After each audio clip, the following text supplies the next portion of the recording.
पर कृपा करो, बालक में अनजान, मद बुद्धि हम जीव हैं, हमको लो आन संभाल। व्रत आपका कर रहे, दो आशीष यह आन, विघ्न पड़े ना इसमें कोई, कृपा करो दीन दयाल। ओम श्री साईं राम, श्री साईं नाथ नमो नमः। दोस्तों, आज हम आपको साईं व्रत की दूसरी कथा सुनाएंगे। एक और कथा दोस्तों हम आपको पहले ही सुना चुके हैं, हमारे YouTube चैनल एसवाई भक्ति अड्डा पर रही है, लिंक डिस्क्रिप्शन में दे देंगे हम आपको, आप उसे भी सुनिएगा। तो मेरे प्रिय भक्तों, आज हम आपको साईं बाबा व्रत की दूसरे प्रकार की दूसरी पौराणिक कथा सुनाने जा रहे हैं। तो दोस्तों, कमेंट में हमें ओम साईं राम जरूर लिखें। श्री साईं बाबा व्रत कथा प्रारंभ।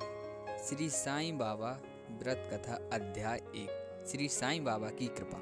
एक समय की बात है, श्रीमती लीला देवी व उनके पति श्रीधर अहमदाबाद में प्रेम पूर्वक रहते थे। वे अचानक समय बदला और श्रीधर को व्यवसाय में बहुत घाटा हुआ। उसकी अच्छी भली चलती दुकान पर ताले डल गए, जिसकी वजह से वह घर बैठ गया। खाली बैठे बैठे उसका व्यवहार चिड़चिड़ापन हो गया। वह अक्सर लीला देवी को झिड़क दिया करता था।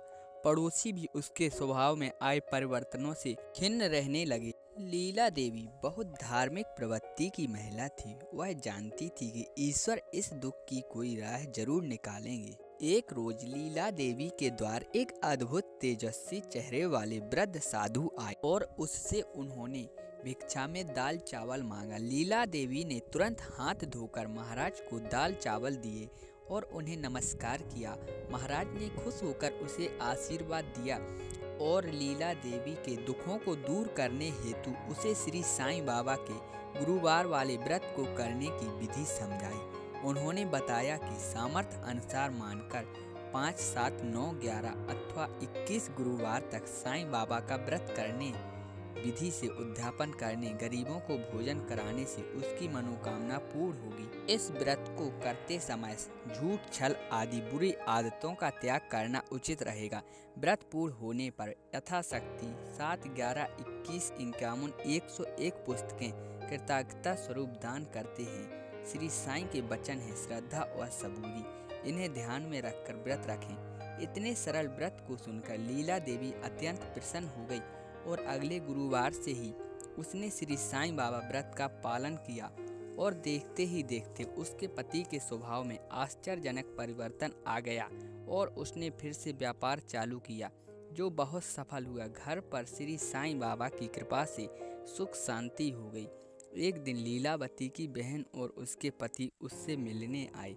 श्रीधर भाई और लीला देवी को खुश देख वे भी बहुत प्रसन्न हुए। लीला देवी की बहन ने उससे पूछा कि यह चमत्कार कैसे हुआ। मेरे बच्चे बिल्कुल पढ़ाई नहीं करते और किसी का कहना नहीं मानते, बहुत उद्दंड होते जा रहे हैं, जिसकी वजह से सब कुछ होते हुए भी मैं सुखी नहीं हूँ। तब लीला देवी ने उसे साईं बाबा व्रत गुरुवार की महिमा बताई।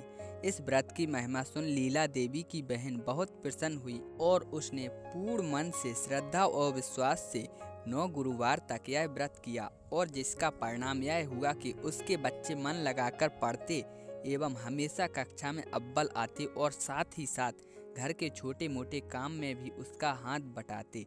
वह सभी लोगों को इस महान व्रत का प्रभाव बताने लगी और स्वयं भी इस व्रत का पालन करती रही। श्री साईं बाबा ने जैसी कृपा उन पर की वैसी सभी पर करें, जो पढ़ें और सुनें उनके भी सभी मनोरथ सिद्ध हो जाएं। ऐसा है श्री साईं बाबा व्रत की महिमा। बोलो अनंत कोटि ब्रह्मांड नायक राजाधिराज योगी राज ब्रह्मानंद श्री सच्चिदानंद सतगुरु साईं नाथ महाराज की जय। तो दोस्तों, यही थी दूसरे प्रकार की श्री साईं बाबा व्रत की कथा। दोस्तों, जो लोग साईं बाबा का व्रत रखना चाहते हैं और उन्हें व्रत की विधि मालूम नहीं है, तो हम लिंक डिस्क्रिप्शन में दे देंगे। हमारे चैनल पर और भी वीडियो डली हैं। साईं बाबा व्रत की विधि किस प्रकार है, साईं बाबा व्रत के सरल नियम और सही विधि आपको हमारे इस चैनल पर मिल जाएगी। तो हमारे चैनल को सब्सक्राइब करें भक्तों और साईं बाबा का जयकारा जरूर लगाएं। जैसे साईं बाबा ने लीलावती के ऊपर अपनी कृपा की, वैसे ही हम सब पर करना। ओम साईं राम।